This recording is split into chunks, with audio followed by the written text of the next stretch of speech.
Yeah, hi, my name is Gustav and I'm from Sweden. The topic is like, what can we do to prevent censorship and how do we solve it? And first I would say I really appreciate activism and hacktivism. It's really needed for fighting it. But the problem is the policy making, and the problem is the laws that are passed in the parliament. And what we have done in Sweden with that is that we have formed a political party called the Pirate Party.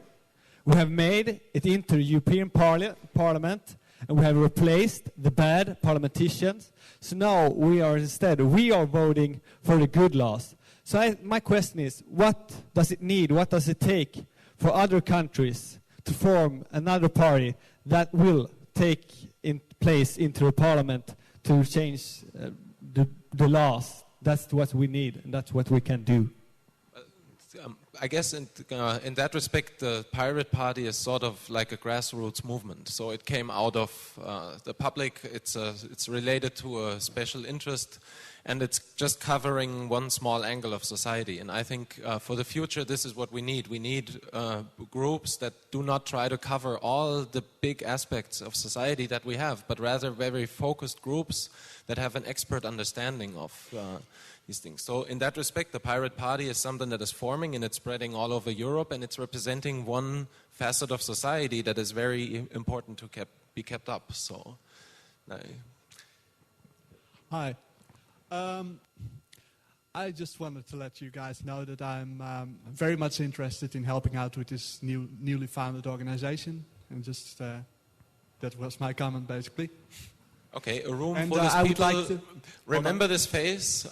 He has taken on responsibility. So, and I would like to first one to step out. And I would like to get together, and exchange ideas on how we could all make a difference. Okay, thank you great. very much. Thanks. Niels, also from IT Pol of Denmark. Rob was right to start with. We have to stand up and fight for the people making this happen, especially anonymity. It's very interesting when you see the Tor project, that you are able to run Tor and even Tor exit nodes in China, Iran, and so on. It might actually get harder than that in Europe. That's why we have to fight every single initiative. For example, child porn, it used to be in Denmark, it was illegal to sell or download child porn. Last month or 2 months ago, it was also made illegal to view it. So if you by random saw it on your page and your browser, you could be fined from it or put in jail. Of course, that means if you have an open access point or run a Tor exit node, the police might come knocking at your door.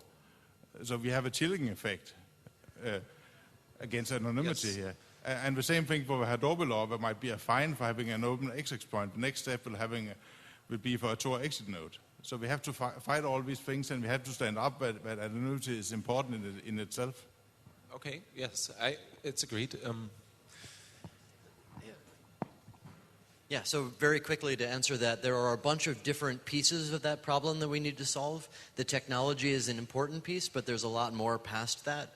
In particular, we need to get a lot of people out there understanding how society needs to be.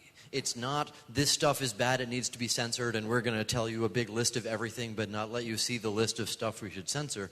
We need to explain to people why we need these freedoms, why we need anonymity, why we need the ability to not be censored, not just in the form of tools that let you be free, but we need all the people around the world to believe that these tools should exist. So it's not just, let's build better tools, it's also, we need to change the whole society so they believe in these tools. And if society continues thinking that we should censor everything and freedom is bad and who needs that stuff, then you're right, things like Tor are going to fall apart because nobody will be willing, as Rob was saying at the beginning, to actually step up and put a name to these things and make them happen.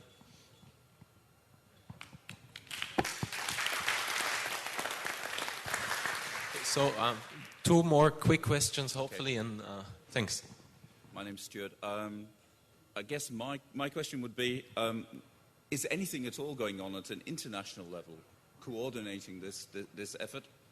And if so, what? We're not aware of anything that really covers all the topics. That's why actually we think something needs to be formed. So. In Europe there is EDRI, European Digital Rights Organization, which is a sort of coalition of national bits of freedoms and EFFs, and then again they don't have much lobby power, but they do coordinate, they do exchange information, so people do keep sort of up to date, but it's not a giant organization and nothing compared to EFF or anything the like. It's actually something that a lot of organizations share an interest in, but no one is coordinating a global voice against that particular issue, and that is the problem. It touches everyone from civil liberties to the media protection and whoever. So. Okay. Can I do a blatant self-advertising, which I'm not involved in? I work for Internet Society. Internet Society has a working group. It's international. It's quite a big group of people from different countries that are tackling the Hadopi fallout. Okay, so get in touch with us, with your organization. Yeah, sure. Thanks. And the cool thing is they do have lobby power. They get the .org money, and they have like FinSurf and all kinds of cool people from the internet history, and they can lobby and they can argue like hell. So okay, thanks for that. Hello, I'm sorry to be here a second time. You say I should speak to my parents or my mom. So actually I spoke a lot to my girlfriend. She doesn't understand me. This is not based on the relationship we have.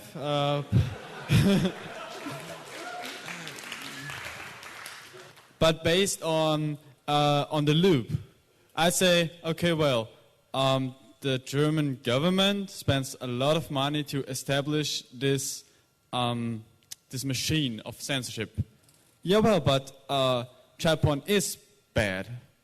Yeah, well, but you see, it's also a vicious cycle. Always. So, what shall I say? And as a side note, we do agree that censorship of propaganda of the Third Reich, for example, no one says anything against it. So there are institutions that censor and the public agrees with it. So how can we convince the public that this now is another issue, a different issue?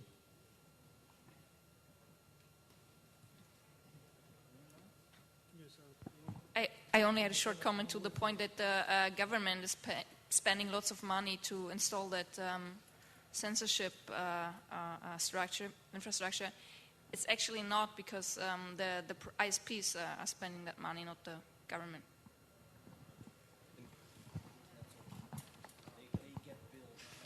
Learn to talk. How can I learn to talk and to bring a message to people? You go to the streets, you make a stand, and you talk to everybody who comes the way. And you try it, and after 2 weeks you are very good. Yes, it's the only way to learn it. Just talk. Go to people. Sometimes you have people that you stand and say, okay, you are right, go away. And sometimes you really learn to bring your information to the people. And you have to learn it, go to the street, make word, print posters and give it to the people. With regards to your girlfriend, one really, really proper response is, yeah, child pornography is bad.